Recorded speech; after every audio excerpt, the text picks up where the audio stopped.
Kalonzo Musyoka finally attended the Azimio running mate candidate interviews. This is after saying that he will not attend the same interviews. He actually saw by his ancestors saying that he was the de facto running mate for Raila Odinga and that he will not attend any interviews. Well, the Kalonzo we know is the characteristic watermelon. Is a man who says one thing and does another. A man who does another thing after saying one thing. Is a man who is unpredictable. And by attending the interview, he was categorical that he wanted to deny the interviewees any opportunity to deny him the position.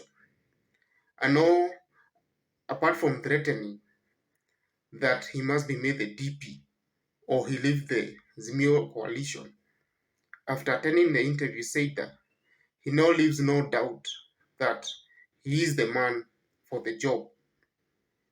And do not forget that Kalonzo Musyoka is not the only aspirant in the race to deputize candidate Raila Odinga. We have Martha Karua, we have Hassan Joho, Sabina Chege, and Peter Munya. Now, what becomes of Kalonzo Musyoka if he's not made the running mate of Raila Odinga? I believe, and because I'm not at liberty to divulge the contents of that conversation, I stress conversation, not an interview.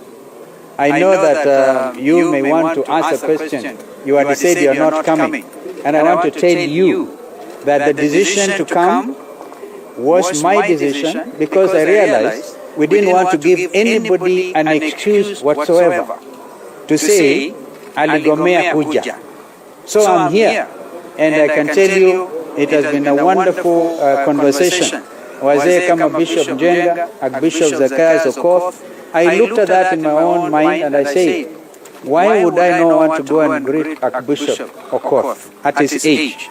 Therefore, I had to take that decision, and I want to ask that all my supporters who had given me their interview, even the conclusions of those interviews, were carried forward. Remember, in a church function, we saw the vice chair of Wiper Coalition, one Mutula Kalonzo Jr., threatening dire consequences if Kalonzo Musyoka is not made the running mate of Raila Odinga.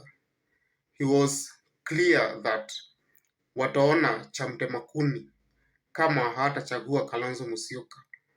He even cautioned Kalonzo from attending the interviews, telling him that he was qualified for the job, considering that Kalonzo Musyoka is a former vice president under Moi Kibaki, and it will be embarrassing or actually intimidating to send him in an interview where he'll be sitting in the same panel with people like Sabina Chege, who are his juniors in politics, people with no experience at all. And so Mutula Kilonzo Jr. told Kalonzo that the worst is coming if Kalonzo will deliver nothing less than the DP position. Mr. Wekesa, andika mahali notes, Musyoka is not attending. Alafu wewe usidhubutu kutoa majibu ya kusema ati Kalonzo wako kuja, alafu utapatia kiti mtu mwingine deputy president. Kalonzo Musyoka is known as a diplomatic leader. He is a peacemaker. And this was even clear that even after attending the interview, he jetted to southern Sudan to continue with the peace negotiation of reunification of the South Sudanese army. So Kalonzo Musyoka is a quiet guy. He is a peacemaker. He is never confrontational. But now we see a Kalonzo Musyoka who seems to have grown new balls, literally. A man who is becoming tough, a man who is able to stand his ground. Though he's a watermelon, he seems to be developing a hard shell, almost becoming now a coconut. And you ask yourself why. It seems Kalonzo Musyoka has found options. After Alfred Mutua left Azimio la Umoja to join Kenya Kwanza, it seems that Kenya Kwanza is speaking to Kalonzo Musyoka and telling him that you don't have to be in that Azimio coalition and be disrespected. Just know that the DP position is not for you. You'll just be hanging around there with nothing for you.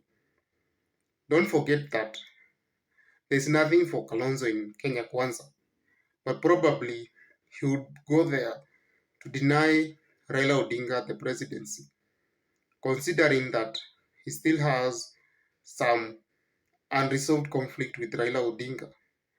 Remember, he said that this time round Raila Odinga was supposed to endorse him for the presidency, but he didn't.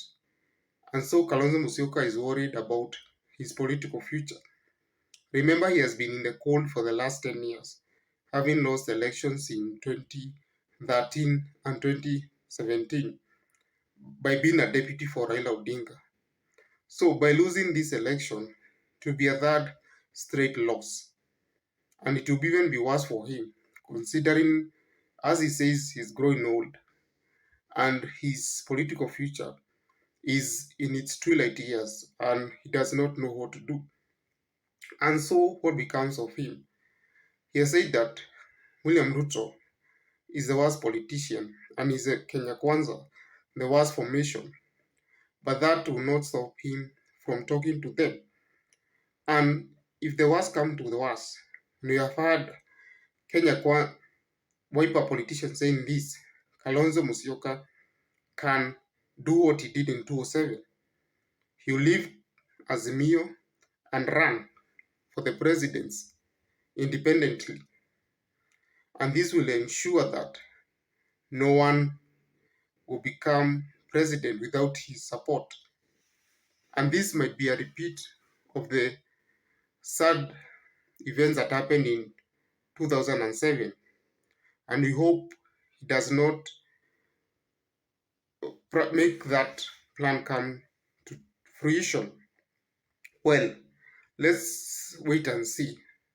But I highly doubt Kalonzo Musyoka will be made the DP. So let's see the options he has going forward. That is all. Kindly like and subscribe this channel.